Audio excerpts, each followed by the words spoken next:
What's poppin', everyone? I know it's been a minute since the last time I made a video like this, or really made a video at all, but follow me here. I saw this video from the Book of Rio, and it kind of had me thinking for a day or two about this subject with the FGC, about how to maintain players into the games that we play to at least, quote unquote, keep them alive.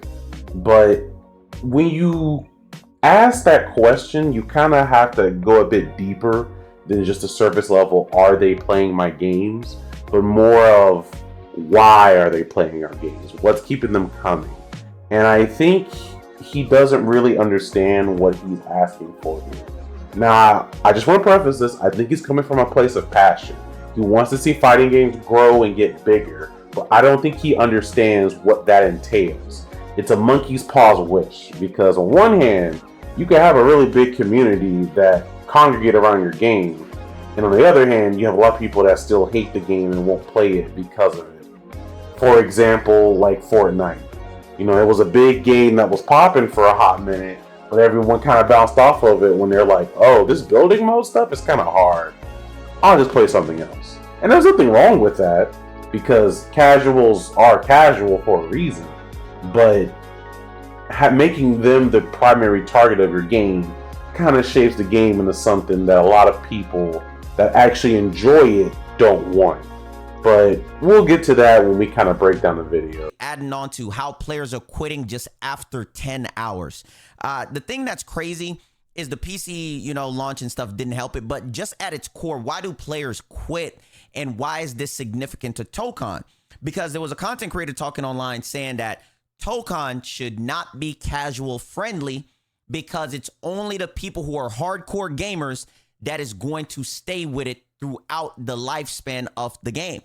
So I know this first part's going to seem really pedantic, but what do you mean by hardcore gamers will stick with a Marvel Tokon later down the road? Because when I think of a hardcore gamer, I think of someone who generally plays a lot of different games. New games that release, old games trying to get back to. Not necessarily retread games that they play, but they want to play something fresh a lot of times, or at least something new to them. I will say the content creator that you did mention that talk about, oh, Marvel Tokon should be more hardcore for hardcore players, I kind of have to disagree with that statement, whoever said that. Because if you want something more hardcore, that fighting game probably already exists. You just gotta play it. And the same thing for the other way around. If you want something that's less hardcore or something more easier to pick up, there's games for you for that. Not saying there's anything wrong with it, but just saying like that game does exist. So why do you have to make Marvel Tokon that game that you want it to be? I love it. I love the FGC. It's my favorite place to be. But we got to grow. Legit. If you don't want this game to be casually friendly, how do you think the community is going to grow? I think the FGC in fighting games, period, is one of the best communities out there that doesn't get the opportunity to shine. And I'm going to point this out. Let's jump into it. The FGC on launch, when the hype and everything is going on, everybody get on, boom, numbers are high. That's like with every game. But the FGC has the biggest drop ever out of every other genre out there to get to the lowest point, to where only the hardcore or sweaty people are on that truly just want to play this one game. I think this is a bit of a misnomer, but Marvel Tokon is not the fighting game community. Like, don't get it twisted. I'm 10 toes down when it comes to not playing Marvel Tokon. Not anything to do with the fighting game aspect of it, but because I need a Sony account and it ran like dog crap on release. So when you try to conflate that, oh, Marvel Tokon community is the FGC. No. You got this backwards. Marvel Tokon is a part of the FGC. The FGC ain't a part of Marvel Tokon. And this is another point.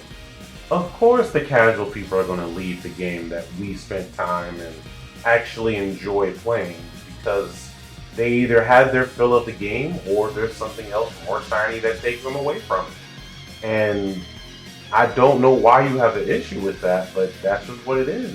If you like a game and you make a community around the game, you can just keep playing the game. You got people to play with. Oh, of course they're the sweaty people, and oh, of course they're the people that understand the game to such a fine degree that if you're new to it, you're like, oh man, I have to learn all these things. But it's really not that difficult. This should not be the norm. With a game as big as Tokon, right? Every game is going to fall off and get to that flush out point of where their average is. That's normal. Okay. But when you start dropping below the average, that is a problem. And they're saying that this is normal. This is just how it is. The hardcore players stay and the weak leave. The weak leave? Nigga, the point is we should be trying to keep the weak. We need a village. Everybody's trying to run the empire over here. We need more villagers, nigga. We need more casual day-to-day players that want to get on. The simple fact that that is an inherent problem with fighting games itself, and the fact that people want that for Tokon, and they've been trying to push this on Twitter by saying, and some of the big heads been talking about it, talking about Tokon should be more hardcore. Because if casuals really want to learn the FGC way, then they will stay and put in the time and the hours. Chill out, Unc. All right, this is the meat and potatoes of my issue with this video. So, smaller point, Marvel Tokon released on the 6th of August, and currently, as of me recording, it's the 17th. The video says it's 4 days ago, so I'm assuming it was released on the 13th. And for the sake of argument, let's say he recorded it on the 13th and released it on the same day. So from the 13th to the 6th, that's 7 days, a week. You're telling me that the game has an average in a week of the drop-off? Like, oh yeah, there's a drop-off, of course, but like, in a week is way below the average. Like, what are you talking about? The game's only been out for a week. Are we already saying the game is dead? You want more people to be playing Marvel Tokon, but if I was into that game, I would want more people passionate about Marvel Tokon. Because the normie or casual people in any genre kind of takes away from the game. And what do I mean by that? It's kind of more of a vibes type of ordeal. If we use Magic the Gathering, for example, I would want more people to play standard or insert whatever format, like a specific thing. But you would be more, I just want people just to buy Magic the Gathering cards. Because if more people buy the cards, then, we'll get more product and more things. And it'll be overall a bigger tent, but not really playing the same game, if that makes sense. Chill, bro. It's not like that no more. You got to help people get in this community. And I touched upon this before in the other video. You got to help people get into this community. It's too hard because most of the things from a newer player, they don't understand the terminologies and everything going on. Just like terminologies is other games when we go there from a JRPG, RPG, MMO, whatever the case may be, we don't understand that. But the thing is in the FGC, when you go to certain chats, and Max talked about this, it's not inviting. I don't think not inviting is the right word you're looking for. I think it's not catering to new players is the right term you're looking for. Because when Sajam was doing the Sajam Slam, it had a lot of new players for the first time playing Tekken and Street Fighter and stuff, that normally don't play fighting games. Those people were like, is the game going to have any updates or anything? Are they going to make more skins? Or are they going to, change the game? Because they're used to League of Legends patches. Or, like Call of Duty or Valorant. Every 2 weeks or every 3 weeks, we getting new skins, or we're getting a little balance update, or we're getting, whatever the thing that they're used to.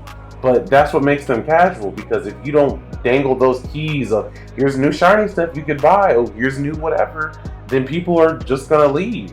At least people that don't enjoy the gameplay, at least. People that don't actually want to take the time and learn the game. Because having it cater to casuals is a lot different than being inviting to casuals. Because fighting games have been changing recently to accommodate casuals. Like auto combos, stylish modes, easier inputs for things. Like, there are a lot of things for newer players to actually play, if they played it. But that's the thing is, you can lead a horse to water, but you can't make it drink. I'm telling you, I know we're fighting against the freaking auto combos. It is needed. I know devs have been bending over backwards trying to incorporate casual communities because these games take a lot to make, and it's not having the supplement of people that stand on because it has terrible retention. And one of the main things is with live service games, games that are constantly updated over its life cycle.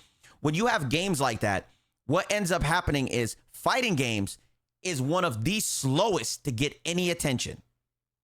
And I think one day a fighting game is going to come out that gives that type of attention, and it's going to blow things out of the water. I know y'all don't want to hear it, but Fortnite changed the way on how like they keep up with games.